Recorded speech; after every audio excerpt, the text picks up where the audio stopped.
ser humano, exceto se a pessoa tiver um dom específico. E olha o verso de número 2. Paulo fala alguma coisa muito interessante. Ele diz assim: mas por causa da imoralidade, cada um deve ter a sua esposa, e cada mulher o seu próprio marido. No verso de número 9, Paulo diz: mas se não conseguem controlar-se, devem casar-se, pois é melhor casar-se do que ficar ardendo em desejo. Preste atenção, porque esse princípio é importantíssimo para casados e para solteiros. É importante nessa série de família.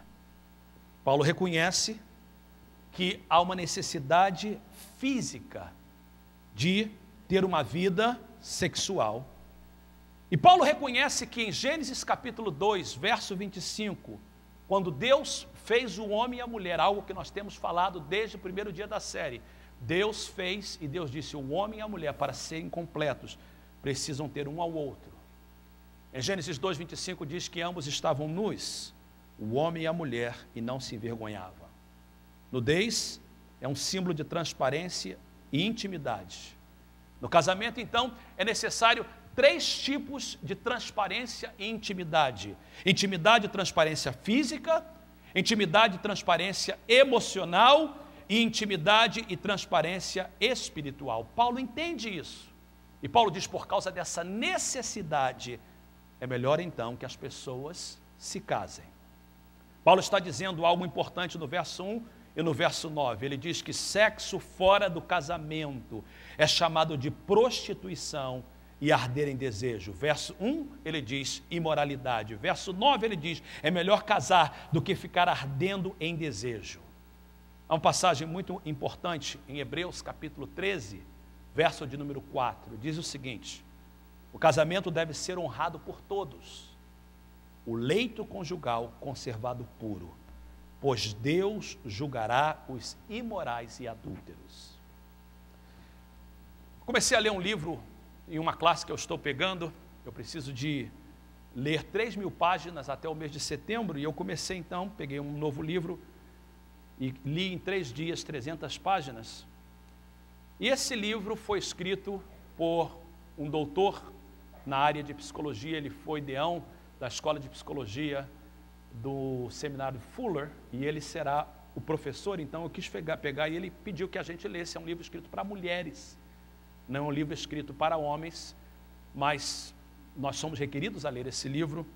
E o nome do livro é O Segredo de Eva. O Segredo de Eva. Como entender a feminidade, a sexualidade feminina. Estou tentando traduzir na minha mente. Como entender a sexualidade feminina. Eu comecei a ler esse livro, e é um livro que foi escrito baseado em questionários que foram enviados para 2.000 mulheres cristãs em várias partes dos Estados Unidos, mulheres desde 18 até 65 anos de idade, mulheres casadas e solteiras. E entre muitas coisas que eu aprendi nesses 3 dias, que foram muito importantes para o meu conhecimento, eu estava olhando e vendo a respeito da pergunta que foi feita a 2.000 mulheres cristãs a respeito do sexo fora do casamento. E é um grande alarme no dia de hoje de que a maioria das pessoas, não a maioria das pessoas, mas um grande número de pessoas, não estão mais seguindo o conselho bíblico, e até mesmo dentro da igreja, não somente com jovens, mas sem dúvida também com jovens, achando que a vida sexual fora do casamento é aceitável perante Deus. E o autor fez um capítulo todo explicando o porquê, mostrando o porquê Deus dizia que a abstinência da vida sexual, quando uma pessoa é solteira, é importante, provando pela psicologia, provando pela vida social, provando pela Bíblia o porquê disso ser tão necessário. Quero vos dizer, por favor, igreja do Senhor, e principalmente vocês solteiros, eu sei que a gente bate na mesma tecla várias vezes, mas em nome de Jesus, olhe para mim, por favor, ouça o vosso pastor E ouça mais do que o vosso pastor, ouça o Senhor Deus dizendo para você. Hebreus 13, 4 diz claramente que aquela pessoa que vive em imoralidade, a pessoa que pratica uma vida sexual fora do casamento, Deus condenará. Há um preço muito grande que será pago se uma pessoa quebrar essa lei de Deus. Paulo diz, por causa da imoralidade, por causa desses desejos que as pessoas usam incontroláveis, e nessa estatística desse livro, mais de 50% das mulheres cristãs estiveram envolvidas em algum tipo de relacionamento sexual fora do casamento, alguns antes e outros fora do casamento, e há uma tristeza muito grande. É por isso que nós estamos vivendo numa época em que a família está em crise, e é por isso que nós estamos tendo essa série de mensagens para mostrar o que a Bíblia diz. Agora falando para os casais, olha o verso de número 3, que ele é importante. Paulo diz o seguinte: cada um deve ter a sua esposa e cada mulher ter o seu próprio marido. O marido deve cumprir os seus deveres conjugais para com a sua mulher. É interessante que Paulo coloca, e da mesma forma, isso é revolucionário numa época que foi escrita no primeiro século. Paulo diz, e a mulher para com o seu marido. A mulher não tem autoridade sobre o seu próprio corpo, mas sim o marido. Da mesma forma, o marido não tem autoridade sobre o seu próprio corpo, mas sim a mulher. A vida sexual, de acordo com essa palavra, é um dever, é uma dívida mútua.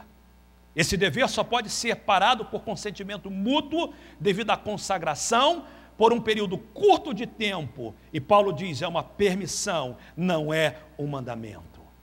Paulo diz então, e eu teria muito que falar sobre esse assunto, mas devido às crianças presentes, nós vamos simplesmente deixar que a palavra fale. E na reunião de casais, no pequeno grupo dessa semana, para os casais, será elaborado um pouco mais sobre esse assunto, sobre o dever no casamento nessa área. Segundo tipo de intimidade no relacionamento matrimonial é a intimidade e transparência emocional. Isso é chamado de empatia. Empatizar é a capacidade de se colocar no lugar de outro. Paulo diz que é importante esse tipo de intimidade, é importante que a pessoa possa se dar completamente uma a outra. Se você está querendo se casar, entenda por favor, há pessoas que só se casam porque querem ter uma vida sexual legitimizada. Mas deixa eu dizer para você, casamento é muito mais do que uma vida sexual. Casamento é uma intimidade e transparência emocional. É a capacidade de se poder se colocar no lugar do outro, de empatizar, de comunicar. Casamento é intimidade e transparência espiritual. É a capacidade de orar juntos e servir a Deus juntos. Paulo, então, nessa passagem em 1 Coríntios 7, ele está falando sobre a vantagem da vida de casado, dos deveres da vida de casado e da vantagem dos deveres da vida de solteiro. Eu teria que cobrir todo o capítulo 7 para a gente poder responder a pergunta proposta nessa mensagem, casado ou solteiro, qual o melhor?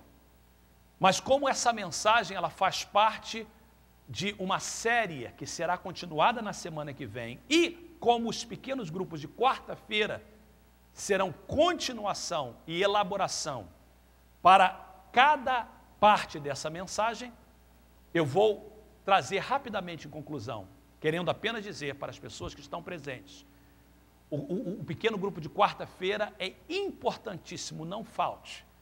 As perguntas que serão direcionadas para os casais serão importantes para os casais e diferentes daquelas que serão dadas para as mulheres, que serão dadas para os jovens e que serão dadas para os homens.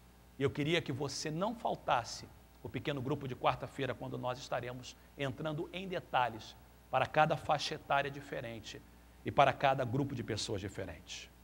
Olhe, por favor, para o projetor, porque eu gostaria de trazer a conclusão dessa mensagem e dizer o seguinte: é melhor ficar solteiro que, número 1, casar fora da vontade do Senhor.